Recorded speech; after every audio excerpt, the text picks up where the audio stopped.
नमस्कार। बड़ी खबर यह है कि बिहार में एनडीए को मिली प्रचंड बहुमत के बाद महागठबंधन को जोरदार झटका लगा है और इस झटके के बाद अब दरार की भी खबरें आ रही है। खबर यह है कि राजद और कांग्रेस अलग हो सकता है, लेकिन उससे भी बड़ा सवाल ये है कि इस दरार और इस तकराहट की असर क्या झारखंड की राजनीति पर भी पड़ेगी। इसी मसले पर हम चर्चा करेंगे। हमारे साथ जितेंद्र सर हैं। जैसा कि आप सब जानते हैं कि पिछले दिनों 29 तारीख को जब महागठबंधन की बिहार में बैठक हुई और उस महागठबंधन की बैठक में तेजस्वी यादव को विपक्ष का नेता चुन लिया गया, उस बैठक में कांग्रेस के 6 विधायक, जो इस बार 6 विधायक जीत कर आए, उस बैठक में मौजूद नहीं थे। जब बैठक में मौजूद कांग्रेस के विधायक नहीं रहे और उसके बाद ये चर्चा तेज हो गई कि कांग्रेस अब अपनी लड़ाई शायद अलग लड़ेगी और अलग तरीके से बिहार की राजनीति में मेहनत करेगी। लेकिन सवाल यही है कि क्या बिहार का असर झारखंड पर पड़ेगा, क्योंकि यहाँ जो सरकार है वो कांग्रेस, राजद, झारखंड मुक्ति मोर्चा और लेफ्ट के गठबंधन की सरकार हेमंत सोरेन के नेतृत्व में चल रही है। ये चर्चा इसलिए भी जोर पकड़ रही है क्योंकि मुख्यमंत्री हेमंत सोरेन दिल्ली गए हैं और दिल्ली जाने के बाद भी कई तरह की चर्चा है। इसी मसले पर बात करेंगे। हमारे साथ जितेंद्र सर हैं। सर, बिहार में जो खबरें निकलकर सामने आ रही है कि 29 तारीख को जो बैठक थी, उस महागठबंधन की बैठक से कांग्रेस नदारद रहा। जब कांग्रेस नेताओं से पत्रकारों ने बात की तब उन्होंने बताया कि उनके विधायक जो है वो दिल्ली में बैठक कर रहे हैं, लेकिन अंदर खाने से तो कुछ और खबरें निकल कर आ रही है। देखिए, बहुत क्लियर मैसेज गया है बिहार चुनाव के बाद, और वो ये मैसेज गया है कि कांग्रेस राजद राजद कांग्रेस का चुनावी बैतरणी पास कराने में मतलब एक दूसरे का सहयोगी अब नहीं बना।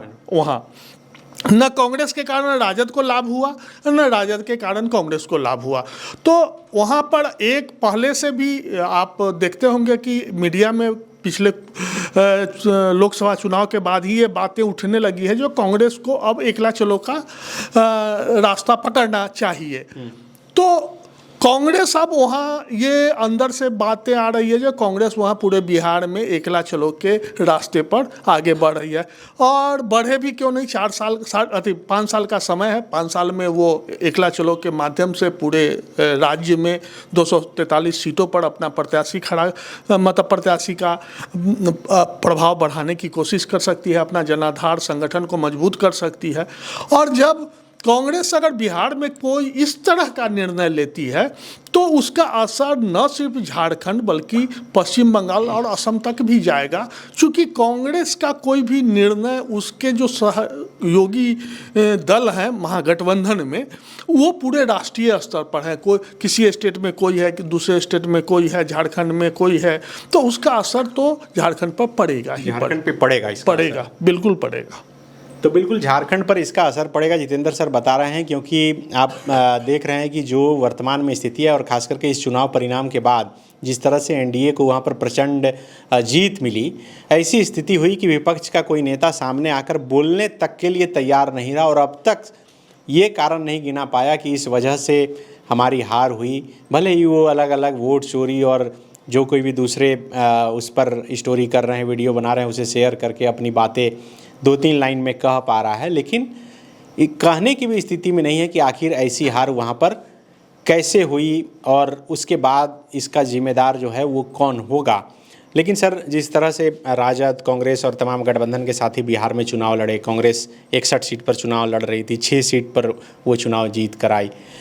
अब कह रहे हैं कि एकला चलो के राह पर कांग्रेस जो है वहाँ पे चली। इससे पहले भी तो कई बार कांग्रेस अकेले चुनाव वहाँ पे लड़ चुकी है, 2010 में, उससे पहले भी, लेकिन वोट शेयर के हिसाब से तो उस हिसाब से वोट मिला नहीं उनको।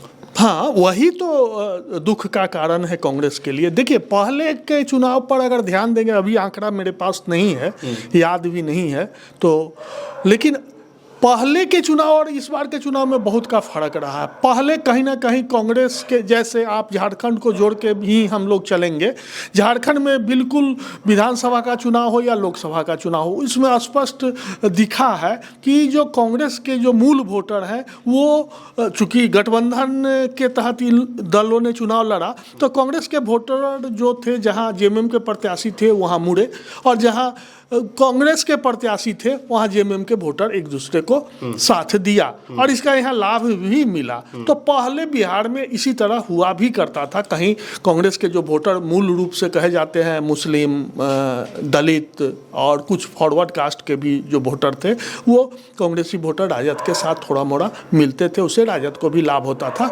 और राजद के जो पिछड़ा वर्ग यादव मुस्लिम का जो कम्बिनेशन बना उसका भी मतलब वोट जो है सो कांग्रेस को मिलता था और उसका लाभ कांग्रेस को मिलता था। तो दोनों को कहीं ना कहीं एक दूसरे से लाभ होता दिख रहा था, लेकिन इस बार तो यह बिल्कुल नहीं दिखा है। और झारखंड को आपको जोड़ना ही पड़ेगा। जो बिहार विधानसभा के चुनाव में झारखंड मुक्ति मोर्चा को एक भी सीट महागठबंधन ने नहीं। मेरा सवाल वही था कि उस समय भी नाराजगी बढ़ी थी, चूँकि यहाँ से जो कैबिनेट में मंत्री हैं जेएमएम के नेता हैं सुदीप सोनू और विनोद पांडे दोनों पटना गए थे, तेजस्वी यादव से मुलाकात हुई थी और कहा गया था कि बहुत सुखद वातावरण में बात हुई है, जल्द ही मजबूती के साथ जेएमएम भी गठबंधन का हिस्सा होगा और चुनाव लड़ेगा। लेकिन उसके बाद वही सुदीप सोनू बयान देते हैं और उन्होंने कहा कि राजनीतिक धूर्तता की गई है राजद, और उन्होंने कहा था कि समीक्षा की जाएगी। तो अभी तो कल वहाँ 1 तारीख से विधानसभा का सत्र शुरू होना है, यहाँ 5 तारीख से विधानसभा का सत्र शुरू होना है, तो क्या वो समीक्षा का समय झारखंड में अब आ गया है? समीक्षा का समय देखिए, पॉलिटिकल बयान और वास्तविकता में तो थोड़ा सा फर्क पड़ जाता है, लेकिन उस समय जो सुदीप कुमार सोनू ने कहा था जो राजनीतिक धूर्तता हुई है जेएमएम के साथ, ये सच भी दिख रहा है। इसमें कहीं कोई प्रमाण की आवश्यकता नहीं दिखाई पड़ रही है। धूर्तता कौन किया? कौन? राजद ने किया या कांग्रेस ने किया? नहीं, जेएमएम का जो आरोप है, जेएमएम का सीधा आरोप तो राजद पर है, लेकिन राजद का सहयोगी कांग्रेस है। कांग्रेस तो कहीं नहीं बोली। जो राजद ने जेएमएम को सीए, कांग्रेस के भी नेता जो उस चुनाव में जोर लगाए उतना बिहार में, वो चाहते तो जेएमएम को सीट मिल सकती थी या नहीं भी मिल सकती थी, तो एक लाइन का बयान तो आना ही चाहिए था। जो जेएमएम को जो सीटें नहीं दी गई, ये महागठबंधन के कैरेक्टर के दृष्टिकोण से यह बहुत अच्छा नहीं हुआ है। मैं कल न्यूज़ 18 में जो मंत्री हैं और गोड्डा के विधायक हैं संजय यादव, उनका इंटरव्यू देख रहा था। वो कह रहे हैं कि तेजस्वी यादव और हेमंत सोरेन की सहमति से ये निर्णय हुआ था। ये बाहर में अब देखिए, पब्लिक वोटर को, मतदाता को, मतलब आम लोगों को मतलब बरगलाने, उनको अपने साथ जोड़े रहने के लिए मतलब इस तरह के बयान आ रहे हैं। सहमति से हुआ था तो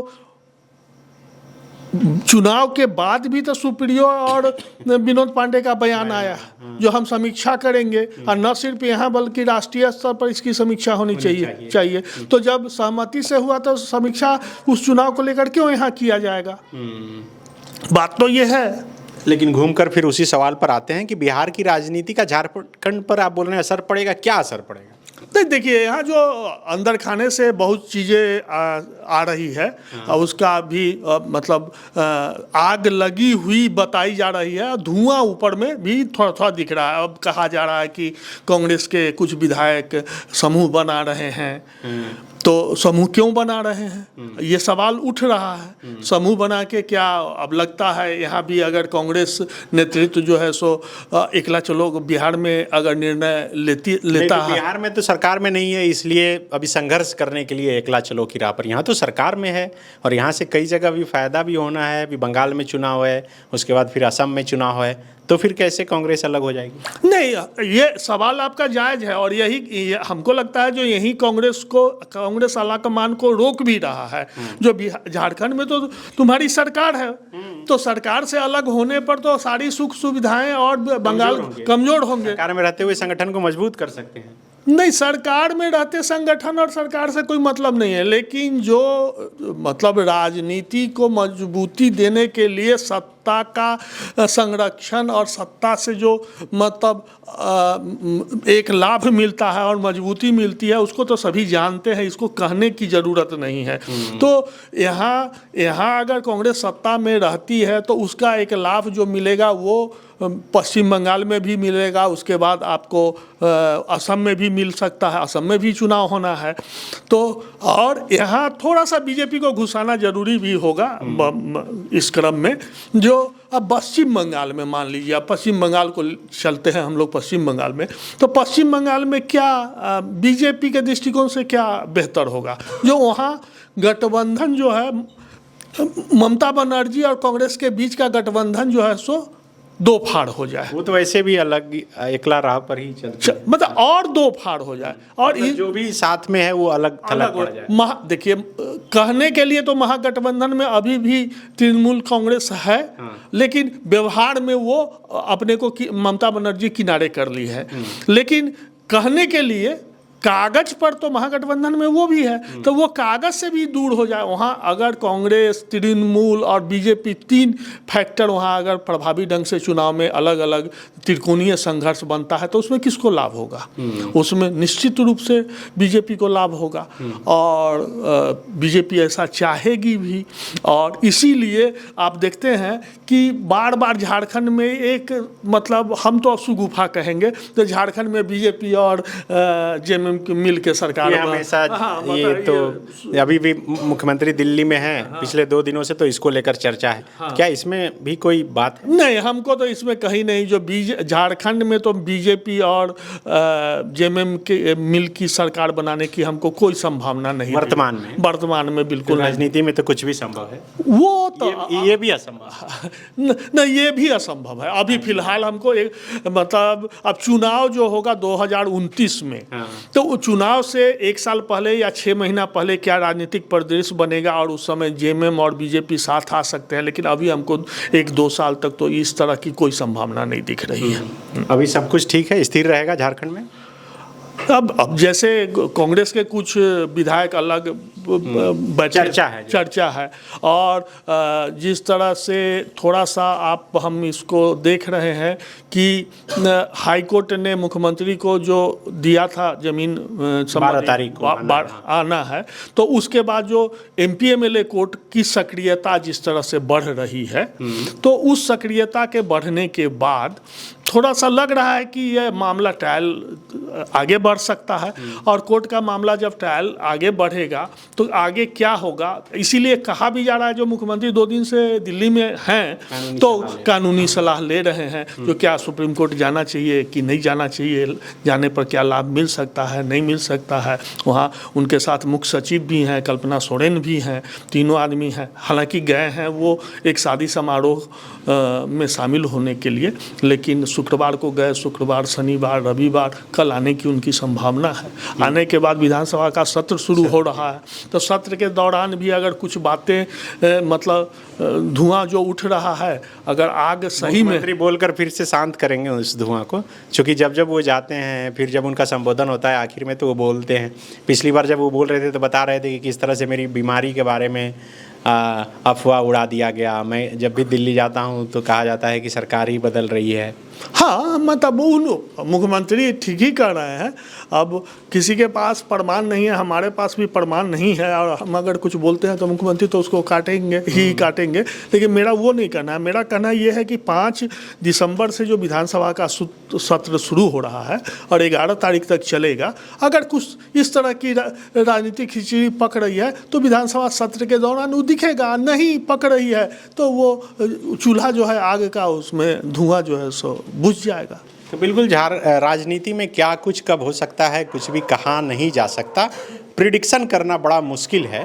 लेकिन फिलहाल ये जो चर्चा थी वो बिहार से शुरू हुई थी और झारखंड तक पहुंची, क्योंकि बिहार में जो वर्तमान में स्थिति है और स्थिति देखकर लग रहा है कि अब चूँकि महागठबंधन वहाँ दरार की स्थिति में है, राजद और कांग्रेस अलग अलग राह पर चलने के लिए तैयार है, तो उसका क्या झारखंड की राजनीति पर असर पड़ेगा या फिर नहीं पड़ेगा, क्योंकि यहाँ दोनों एक साथ हैं।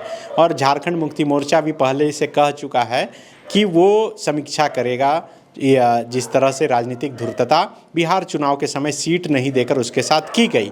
तो 3 खेमे की बात हो गई। अब 3 खेमे की बात किस तरह से यहाँ सुलझाई जाती है या फिर ये और उलझ जाता है, ये भी देखना बड़ा दिलचस्प होगा। बीजेपी में भी इसमें एक फैक्टर है। सब मिलकर क्या कुछ करते हैं झारखंड में, क्या होता है। आप भी नज़र बनाए रखें, हम भी बनाए हैं। शुक्रिया। गोल, जहां 27 वर्षों के सफर में 17,000 से भी अधिक छात्रों ने डॉक्टर एवं इंजीनियर बनकर भरे सफलता की ऊंची उड़ान, जहां साधारण छात्र भी झारखंड टॉपर्स बनकर बना रहे इतिहास। दूरदर्शी शिक्षाविद श्री विपिन सिंह के मार्गदर्शन में मेडिकल एवं इंजीनियरिंग के लाखों छात्रों के लिए आशा की किरण के रूप में गोल, nations leading institute. thefollowup.in. Like, share, and subscribe. www.thefollowup.in